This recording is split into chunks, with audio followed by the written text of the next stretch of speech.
સમાચાર તાપીથી સામે આવ્યા છે। તાપી વ્યારાના શ્યામા પ્રસાદ મુખર્જી હોલ ખાતે જિલ્લા કક્ષાનો રોજગાર ભરતી મેળો યોજાયો હતો, જેમાં 510 યુવાનોને પ્રાથમિક પસંદગી પત્રો એનાયત કરાયા। 18 રોજગાર દાતા કંપનીઓને પ્રમાણપત્ર આપીને પ્રોત્સાહિત કરવામાં આવ્યા હતા। તો આ સાથે જિલ્લા રોજગાર વિનિમય કચેરી વ્યારા દ્વારા તાપી જિલ્લાના રોજગાર વાંચુ યુવક યુવતીઓ માટે રોજગારીની તક મળી રહે તે હેતુસર જિલ્લા કક્ષાનો રોજગાર ભરતી મેળો આદિજાતિ વિકાસ, શ્રમ અને રોજગાર વિભાગના રાજ્યમંત્રી કુંવરજી હળપતિ સહિત મહાનુભાવોની પ્રેરક ઉપસ્થિતિમાં યોજાયો હતો।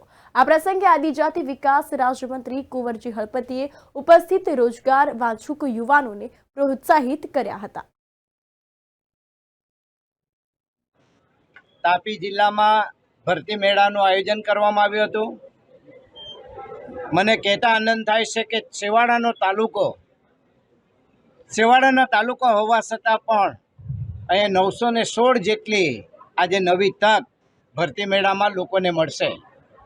એનું જો કોઈ કારણ હોય તો ગુજરાતના તત્કાલીન મુખ્યમંત્રી દેશના વડાપ્રધાન નરેન્દ્રભાઈ મોદી સાહેબની દીર્ઘદ્રષ્ટિને કારણે 20 વર્ષ પહેલાં જે વાઇબ્રન્ટ ગુજરાત યોજ્યું અને સાથે સાથે G20 જે યોજી હતી એને કારણે સમગ્ર ગુજરાતમાં આજે નવી રોજગારીની તકો ઊભી થઈ રહી છે।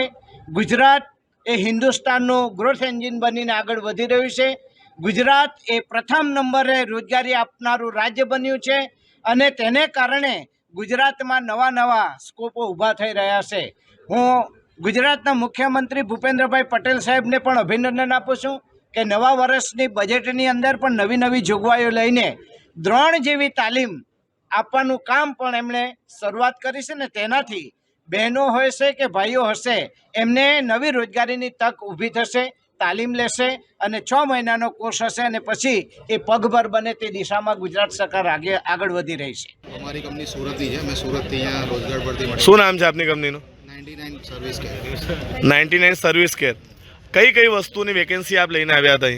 આમાં જનરલી હોસ્પિટલ બેઝ અને કન્સ્ટ્રક્શન બેઝની કંપની છે, જેમાં અમે દરેક જાતના એમ્પ્લોયમેન્ટ અમે આપીએ છીએ। એમાં સૌથી વધારે અત્યારે લેડીઝને લગતી જે નોકરી છે, નર્સિંગ સ્ટાફ, રિસેપ્શનિસ્ટ, એડમિન, એ લઈને અમે ભરતી લઈને આવ્યા હતા। સરકારે સામાન્ય રીતે જોઈએ તો સરકારે ઇલેક્ટ્રોનિકના કોર્સ ચાલુ કરવા જોઈએ। કયા પ્રકારના? Laptop repairing, mobile repairing, motor bike ઇલેક્ટ્રોનિકવાળી આવે છે રિપેરિંગ, CCTVનું, એવામાં આપણે જાતે કામ કરીને રોજગારી મેળવી શકીએ। મેં BRS રનિંગ છે, BA કર્યું છે, ITI કર્યું છે, એપ્રેન્ટિસ કર્યું છે અને 12 સાયન્સ। હવે આજે જે આ રોજગાર ભરતી મેળો રાખવામાં આવ્યો છે તેમાં તમને નોકરી મળી ખરી? ના, મેં પહેલી વાર જ આવ્યો છું અહીંયા। પહેલી વાર આવ્યા છો। હવે તમને શું લાગે છે કે આ પ્રમાણે રોજગાર ભરતી મેળાઓ થકી કેટલા લોકોને રોજગાર મળતો હશે? જે લાયક હશે તેને મળતો હશે। 916 જેવી જગ્યાઓ પર આ લોકોએ નોકરીની વાત કરેલી, કદાચ 916 તો અહીંયા લોકો પણ ઉપસ્થિત નહીં હતા, તો બધાની નોકરી મળી ગઈ ખરી? ના, બધાને તો નહીં મળે। હવે તમને શું લાગે છે કે આ રોજગાર ભરતી મેળામાં કેટલા લોકોને રોજગારી મળી હશે? લાયકાત તો એ લોકોને મળી જાય। તમને મળી નોકરી આજે? તમારું પહેલી આજે નથી લાગી? તમને શું લાગે, સરકાર એક તરફ સ્કિલ ડેવલપમેન્ટ કરવાની વાત કરે છે, તો ખરેખર તાપી જિલ્લામાં તમે એવા કોઈ સ્કિલ ડેવલપમેન્ટના ક્લાસ જોયા ખરા?